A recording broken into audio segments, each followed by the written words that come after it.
Welcome students. সপ্তম শ্রেণী কোষে দেখি 12.1 নয়ের দাগের পূর্ণ বর্গাকারে প্রকাশ করে মান নির্ণয় করুন। দেখো এখানে 64a² প্লাস 16a প্লাস 1, এখানে এর মান বলে দিয়েছে এর সমান 1। তাহলে এইটাকে কি বলেছে, আগে পূর্ণ বর্গাকারে সাজাতে হবে, সাজিয়ে তারপরে এর মান বসিয়ে অঙ্কটা করতে হবে। দেখো এখানে কি লিখবো, 64, 64 আছে, তাহলে 8, এখানে a² আছে, 8a তার হোল স্কোয়ার লিখব। তার এইটাকে সূত্রের আকারে যে a² plus 2ab, a² plus 2ab plus b² এই আকারে লিখব। লিখে এর সূত্রটা কি না, a প্লাস b তার হোল স্কোয়ার। দেখো এখানে, তাহলে এখানে হচ্ছে 64a² ছিল, তার বর্গমূল 8a তার হোল স্কোয়ার। আর এখানে কি লিখব, 1 এর বর্গমূল কী হবে, 1 এর হোল স্কোয়ার লিখব। তাহলে এটা 2, এটা হচ্ছে a মানে কত হচ্ছে 8a, আর b মানে এখানে 1। তাহলে দেখো এখানে 2 8 16, 16-র সঙ্গে 1 গুণ করলে 16, 16-র সঙ্গে দেখো 16a, এখানে মিলে গেছে। এবার সূত্রটা কি না, a² plus 2ab plus b²। তাহলে সূত্র কী লিখবো, a প্লাস b মানে 8a প্লাস 1 তার হোল স্কোয়ার। এখানে এর মান বলে দিয়েছে 1, তাহলে 8 গুণিত 1, তার সঙ্গে 1 যোগ করব, তার হোল স্কোয়ার।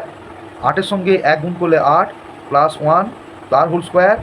9 এর হোল স্কোয়ার লিখব, 9 9 81, 9কে 9 দিয়ে গুণ করলে 81। তারপরে এখানে কি একই রকম অঙ্ক, এটা সূত্র হবে, দেখো এটা হচ্ছে a² মাইনাস, এই যে মাঝখানে মাইনাস আছে, মাইনাস দিয়ে আমাকে সূত্রটা আমাকে করতে হবে, মাইনাস 2ab প্লাস b²। কী হবে দেখো এখানে 25, a² মানে কি 5a তার হোল স্কোয়ার, 25-এর বর্গমূল 5, আর a² বর্গমূল a, এখানে মাইনাস আছে, এখানে প্লাস লিখবো, এই যে প্লাস 9 আছে তার হচ্ছে বর্গমূল 3, আর b² আছে b লিখবো, 3b তার হোল স্কোয়ার লিখবো। তারপরে কি আছে দেখো এখানে 2, এখানে কী হবে, a হচ্ছে 5a আর b হচ্ছে 3b। দেখো এখানে 2 5 10, 10-এর সঙ্গে 3 গুণ করলে 30 হচ্ছে, 30ab মিলে যাচ্ছে। এবার কি লিখবো দেখো, 5a minus a minus b, এই যে সূত্র কী হবে, a মাইনাস b তার হোল স্কোয়ার। তাহলে এখানে a মাইনাস b তার হোল স্কোয়ার, a মানে এখানে 5a আর b মানে কি 3b তার হোল স্কোয়ার। এবার দেখো এখানে a মানে 3, তাহলে a এর জায়গায় কী লিখবো, 3 লিখবো। আচ্ছা এখানে 3 আর b এর জায়গায় কী বলেছে 2 তার হোল স্কোয়ার। তারপর দেখো 5 3 15 আর 3 2 6, তাহলে তার হোল স্কোয়ার। 15 থেকে 6 বিয়ে করলে 9, 9-এর হোল স্কোয়ার, 9 9 81, উত্তর কী হলো 81। তারপর দেখো 3-এর দাগের অঙ্কটা, দেখো কী আছে 3-এর দাগের অঙ্ক, এইখানে আছে 64 আছে, 16/p আছে প্লাস 1/p² আছে। তাহলে এখানে 64 মানে কত লিখবো, 8-এর স্কোয়ার করব, এখানে মাইনাস আছে, এখানে প্লাস 1-এর বর্গমূল 1 করব, p² বর্গমূল p, 1/p তার হোল স্কোয়ার, মাইনাস 2, a মানে 8 আর b মানে 1/p। দেখো এই যে উপরে আছে মাইনাস 16/p, আমি দেখো 2 8 16 আর তার নিচে p, মানে এই 16/p মিলে গেছে। দেখো এবার তাহলে a² minus 2ab plus b², তাহলে a মাইনাস b, a মানে এখানে 8 আর b মানে 1/p তার হোল স্কোয়ার। দেখো এখানে কী হবে 8, এখানে দেখো p মানে কি বলেছে -1, তাহলে এখানে p এর জায়গায় কী লিখবো, -1 লিখবো, -1 তার হোল স্কোয়ার। আচ্ছা এটাকে ব্র্যাকেট দিলে ভালো হয়, ব্র্যাকেট দিয়ে রাখবো এটাকে।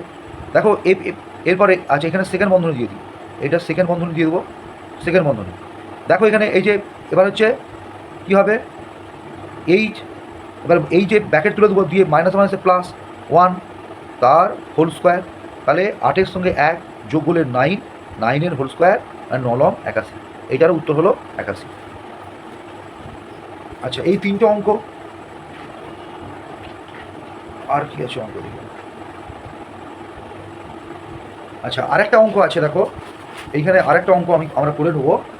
দেখো এখানে 9-এর দাগের কী করবো, 4একটা, দেখো p²q² plus 10p_q_r plus 25r² বা 25r²। এখানে p সমান 2, q সমান -1 আর r সমান 3। এইটাও একই রকম সূত্র, দেখো এখানেও প্লাস এখানেও প্লাস, প্লাসের সূত্র পড়বে। এটাকে আমি p/q তার হোল স্কোয়ার করবো, প্লাস এখানে লিখলাম, এখানে প্লাস 25 তার বর্গমূল 5, r² বর্গমূল r, 5r তার হোল স্কোয়ার লিখলাম। এখানে সূত্র কী হবে, মানে এ স্কোয়ার প্লাস 2ab, এ মানে পি কিউ আর বি মানে 5r। তাহলে দেখো এখানে 5 গুণে 10, পি কিউ আর মিলে যাচ্ছে। তাহলে পি কিউ মানে A square plus 2ab plus B square, B B মানে 5r তার হোল স্কোয়ার। পি এর মান বলেছে কত, পি এর মান 2 গুণিত এখানে কিউ এর মান বলেছে -1, ঠিক আছে। আর এখানে হচ্ছে প্লাস 5, আর এর মান হচ্ছে কত 3 তার হোল স্কোয়ার। তাহলে এখানে 2কে -1 দিয়ে গুণ করলে -2 প্লাস 5 3 15। তাহলে এখানে দেখো এখানে 15 প্লাস 15 -2 মানে কী হবে 13, 13 হোল স্কোয়ার। 13কে 13 দিয়ে গুণ করলে 169, এটাই উত্তর হবে। নমস্কার।